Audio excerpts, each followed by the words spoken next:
After another night of binge drinking landed her husband in the hospital, Diana Barrymore swore it was over for good.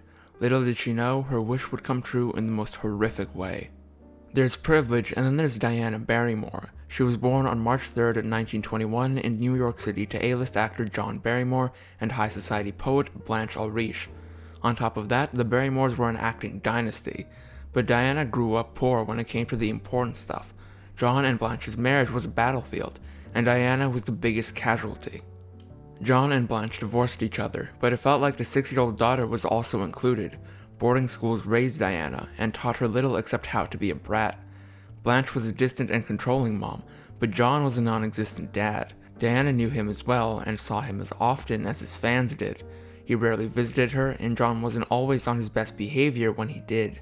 Diana quickly learned the embarrassing and public way that her dad lived up to his raunchy reputation. When she was only 13 years old, Diana and her friend joined her dad for an exciting day out, but the seemingly perfect day ended in horror. Diana caught her 52-year-old dad flirting with and kissing her 17-year-old friend. The cherry on top was John drinking too much and passing out in the car. Against her better judgment, Diana couldn't help it. Her father's lifestyle drew her in. Diana jumped into stage acting, and the red carpet rolled out for her. She had no shortage of media attention, job offers, or money. She could be picky with her projects and demanding of her employers. She admitted her last name helped her get in, but that no name could keep her in. Her mother already thought she chose the wrong career, and then she went ahead and fell for the wrong guy too. Enter Bramwell Fletcher. He was an actor 17 years her senior and off limits. You see, Blanche didn't allow Diana to date actors, men like John. But not only did 19-year-old Diana date the 36-year-old behind her mom's back, she fell in love with him too. Their age difference was just a number to her. Hollywood soon came calling, but Diana's mom wasn't having it. Blanche warned, "Let those machines get hold of you and they'll ruin you. Look what they did to your father." But Diana pushed back until her mom eventually gave in and let her move there. Diana placated her mom by agreeing to follow her rules, with little intention of actually doing so. Bramwell proposed the day before Diana left. She said yes, but she didn't want anyone to know just yet. Diana convinced herself that he was the one. Okay, Diana may have cheated on him before and never confessed, but she brushed it off as a one-time mistake. She'd never do it again. Spoiler, Diana did it again and again.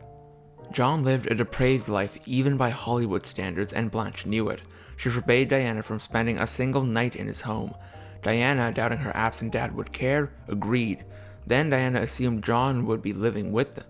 Then Diana realized John assumed she'd be living with him. He'd even prepared a room for her. Diana ended up spending a few nights every week at her dad's home, but this arrangement didn't last long. He went too far one night. When John asked Diana to call someone, she questioned who he wanted to speak to this late. John admitted, with zero shame, that he wanted a woman to come over. Diana tried refusing, but her dad insulted and argued with her. After reluctantly making the call, Diana packed her bags and left that night. Once again, Diana and her father became strangers, until her phone rang 2 weeks later. When John's friend told her, "Your father's here, he's asking for you," she feared he was in some sort of trouble. But when Diana got there, she found her dad drinking himself into a stupor with a group of women. It was a struggle to even get him to leave. Diana realized as she drove him home that Blanche had been right all along, and she braced herself for what she had to do. Diana told him, "Daddy, I think it's better we don't see each other for a while." He slurred back, "Aren't you coming in to check up? Maybe your daddy's hid himself a young lady to diddle with." Diana ran out of patience and snapped back, "You're disgusting, really you are. You're a drunken old fool, you bore me." After that, Diana refused to be the first one to reach out, a decision she would regret forever. That fight was Diana and John's last moment together. Unfortunately, only a few weeks later, he lost a battle with pneumonia, liver failure, and kidney failure. This was the first big loss of Diana's life, but it was far from the last. John was a tragedy of wasted talent, addiction, broken relationships, and career ruin. Diana's last name was a blessing and a curse. Turns out the Barrymores weren't only legendary for acting. Addiction, mental illness, and tragedy have tormented this dynasty for generations. John's fate was a dime a dozen. Too many for it to be a coincidence. If the Barrymore curse is real, then Diana was the next victim. It didn't take long for Diana to make a name for herself, but it wasn't always in a good way. The Barrymore wealth and clout emboldened her to act like a diva. She spent like the money was endless. She behaved like the opportunities would always come. One director even shared, From all I had heard about her, spitting in a director's eye was a hobby of hers. Diana made bad decisions in work and in love. 1 month after her father's passing, Diana and Bramwell tied the knot. They drove to San Francisco for a 4-day honeymoon. Their honeymoon didn't last long, literally and figuratively. Diana came to a horrible realization after they settled into newlywed life, but this epiphany arrived too late. It was the beginning of their end. Diana realized that age wasn't in fact just a number. The 21-year-old loved going out, partying, and flirting, but her 39-year-old husband had already been there and done that. It didn't take long for them to start bickering and growing apart. Then Bramwell went away for work and Diana went crazy. This was the final nail in the coffin. Diana was, for the first time, truly alone in Hollywood. She made the most of it by partying hard and cheating. Diana didn't even try to hide her affairs. The actress admitted, "I dated every eligible man in Hollywood." At the same time, she avoided calling and writing to Bramwell, but Diana couldn't avoid her husband forever. Bramwell returned and Diana lasted 2 weeks. She confessed with the help of liquid courage to her affairs. He didn't take it well. Diana kept going, "I don't love you anymore, Bramwell. There's nothing left between us. That's why I did what I did. I knew nothing of life when I married you, but I've learned plenty since. I suggest divorce." His response? Absolutely brutal. Bramwell snarled, "Suggest divorce? After what you've told me, I would remain here even if you were the last woman on earth." Diana dismissed him. "Alright, pack up, dear. There's no problem then." He moved out that night and never looked back. Diana couldn't say the same once the drinks wore off and the regret set in. It drove her to insanity. Believe it or not, Diana wanted Bramwell back, and she hatched the most unhinged plan to make it happen. She called a friend and told him that she was ending her life. She dumped 30 sleeping pills into her palm, but didn't swallow a single one. When he arrived, she pretended to collapse in front of him, but Diana soon fainted for real and woke up to a nightmare. Diana woke up to a doctor pumping her stomach. She tried screaming that she hadn't taken anything, but all she could do was thrash, moan, and choke. The doctor eventually stopped when he realized there was nothing to pump. Diana begged him to call Bramwell, but all her soon-to-be ex-husband said was, "She's alright, don't want to see her, good night." Diana's downfall was impressive, even for a Barrymore. She came to Hollywood as a 21-year-old rising star armed with wealth, a famous last name, an A-list dad, and talent. Yet, Diana only managed to last 3 years and 6 big roles. Then the Barrymore curse struck. She had to look beyond Hollywood for work, and once Diana's downfall started, it didn't stop. Diana's divorce went through in 1946, and she didn't waste any time. She fell for John Robert Howard. He wasn't just a hot and tall tennis player, he was also Bramwell's polar opposite. Young, simple, and straightforward. Diana hoped this new romance would make her life saner and healthier, but she couldn't have been more wrong. Before long, Diana discovered that John told the media about their engagement. This was news to everyone, including Diana herself. Turns out they'd never even talked about marriage, but she was in too much love to care. Diana ignored Blanche's earlier warnings and married him in 1947. But during the ceremony, she couldn't help thinking, "But I've said these lines before. Why am I doing the same play?" Diana looked at her husband on their wedding night and realized the obvious. "My God, you're common," she told him. John pointed out, "You knew that before you married me." Then they bickered about their last names. Both their egos couldn't handle being called Mr. Barrymore or Mrs. Howard. John ended the fight by putting his mouth to better use. She realized too late that this wasn't love, it was lust. Diana still tried to be a good wife, maybe a little too hard. With her dwindling wealth, she paid for everything. She had no choice. John never had any money. She even uprooted her life and followed him around. Diana's worsening drinking kept her company. Being a mooch was already bad enough, but John's worst was yet to come. John got physical with Diana, like the time he hit her hard across the mouth. She screamed at him as her lip bled. John stormed out and stayed at a motel with another woman. They made up when he returned. Diana admitted she stayed out of pride and because he was good in bed, but neither of those things could save them. After a night of drinking, Diana and John were driving home when they heard sirens behind them. They pulled over and waited for the two officers to approach them. Things took a drastic turn when John took a swing at an officer and ended up crumpled to the ground. Instead, Diana didn't take that well and charged at the officers. They didn't take that well either.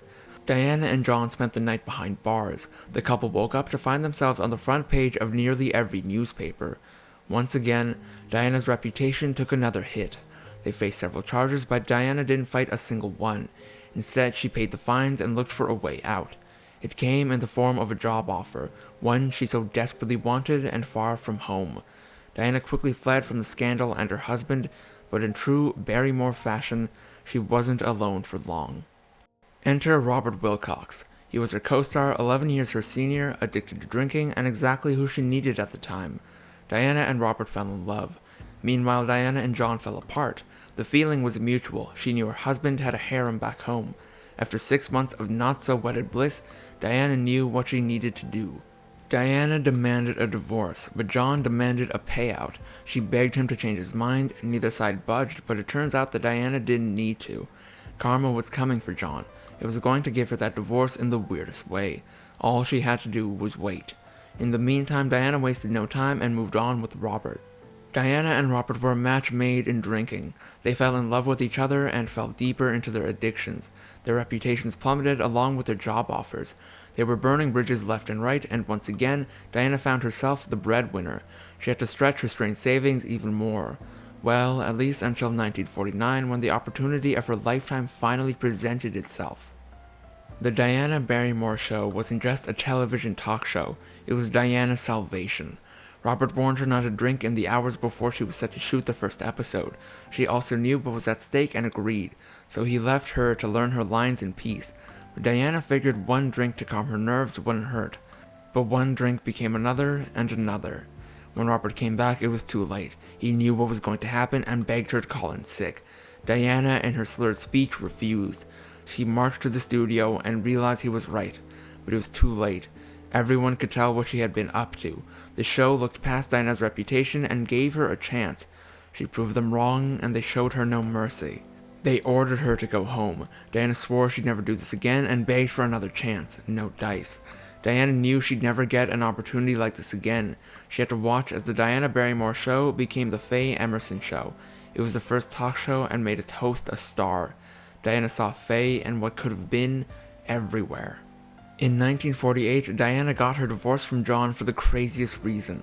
The FBI were looking for him on suspicion of slavery and human trafficking. He went into hiding. As awful as this was, there was a silver lining for Diana. John couldn't contest her divorce filings. She was free and couldn't wait to marry Robert. Blanche despaired at her daughter's choice in men again, but Diana insisted, "Something tells me this is it." Robert laid his cards out. "I'm not sure I'm the right man for you, Diana. You need someone strong. I can't do anything for you. I have no money. All I own is what I have on my back, and it looks like I'll never get another job in pictures. But I do know you'll never find anyone who will love you more selfless or more completely." That was all it took for Diana. They married in 1950, but it still wasn't happily ever after. Diana and Robert couldn't catch a break. They severed too many ties and trashed their reputations. Diana resorted to odd jobs like impersonating that she found degrading. She drained her savings and pawned all her stuff. She begged everyone she knew for money, but it still wasn't enough. It didn't help her that Robert couldn't or wouldn't work. All of this left Diana vulnerable to people with bad intentions. Tom Farrell was tall, dark, handsome, Irish, and one of Robert's drinking buddies. Tom slithered in when Robert stormed out of his and Diana's apartment after a fight. He grabbed Diana, kissed her, and declared, "The first minute I saw you, I wanted you." He then made an alluring promise. "You haven't been loved yet. I can show you." Hook, line, and sinker. Diana's instinct screamed at her to run away from him and never look back. Tom was aggressive and dangerous and didn't hide it. But for the first time in too long, Diana felt desired and excited. She gave in and had an affair with him, but neither hid their relationship well. It didn't take long for Robert's friends to catch them and snitch. Robert demanded answers. Diana swore that it was just physical and that she still loved him. He demanded that she dump Tom. Diana refused and dared him to leave her. Furious, Robert used some nasty words to describe Diana, but he didn't leave. Diana and Robert settled into an awkward situation. They were still together, but so were Diana and Tom. Something had to give. Although he chose not to leave her, Robert couldn't stop arguing with Diana about Tom. During a heated argument, he ended up smacking her across the face. She fell and cracked her head against the table. It was the first time Robert ever put his hands on her. The incident led to them, for some reason, making up, and Diana breaking up with Tom. But her paramour didn't take it well, and the violence took to a whole new level. Tom, refusing to take no for an answer, broke into their apartment. Robert hurled a glass ashtray at his rival's head, inflicting serious injuries. Diana rushed Tom to the hospital, made a scene, and found herself on the front page again. In the midst of pure turmoil, Diana came to a sudden revelation. She changed her mind. Diana dumped Robert and chose Tom instead, but he was even worse. Robert moved out and Tom moved in. It only took days for Diana to realize he was a horror villain come to life. On the worst night, Diana came home to a trashed apartment. Tom had even written, "I hate you," in soap on every surface. But when she confronted him, he started beating her, and he didn't stop until she blacked out. A few days after the incident, Robert stopped by to pick up his stuff. He stared at her broken face and body. Robert was furious at Tom, but still felt like Diana got what she deserved. Diana admitted that she was wrong about Tom. The exes made peace with each other that day. It took more time, but they eventually kissed and made up. But as the story goes, it didn't last. Eventually, Diana snapped. She'd been working away from home, bonding with her co-star and trying to stay sober. Her husband's drinking landed him in the hospital again. Robert called and begged Diana for a loan, one they both knew he'd never repay. Fed up, Diana ended things and swore it was forever this time. For exclusive perks like early access to new videos, priority replies to your comments, and to have your say on future content, consider becoming a Factinate member. On top of that, your support helps keep the channel going. Click the link in the description for more details. She found a way to reclaim her name and story. Too much had been said about Diana, and most of it was negative, so in response, Diana, along with a ghostwriter, wrote her autobiography, Too Much, Too Soon. The 36-year-old shared her past and didn't hold back. Diana even confessed that she thought sobriety was impossible for her, but she remained optimistic about the future and hoped, "Perhaps I have begun to find my way." But this is when Diana's story goes from too much too soon to too little too late. On January 25th, 1960, Diana passed. She was only 38 years old. Most people blame it on substances, perhaps too much of one kind, and some believe it was intentional. But the autopsy didn't find signs of such. In fact, the entire investigation came up empty. Diana's cause of death remains a mystery. Some say she took the truth with her. Still, we can all agree this was a tragic end for a woman who went through too much, too soon. Bad things keep happening to Diana's descendants. We don't have to look any further than her niece, Hollywood actress Drew Barrymore. Their lives share depressing similarities, from bad parents to substance dependencies. But if there's a curse, Drew appears to have broken it and made it out. We wish the same could be said for all Barrymores. Unfortunately, some got left behind. If you enjoyed this Factinate video, give it a thumbs up and subscribe for more incredible stories. Want to say in who we cover next? Join our membership program through the link in the description for exclusive perks. Your support means everything to us. Thanks for watching, and we'll see you in the next one.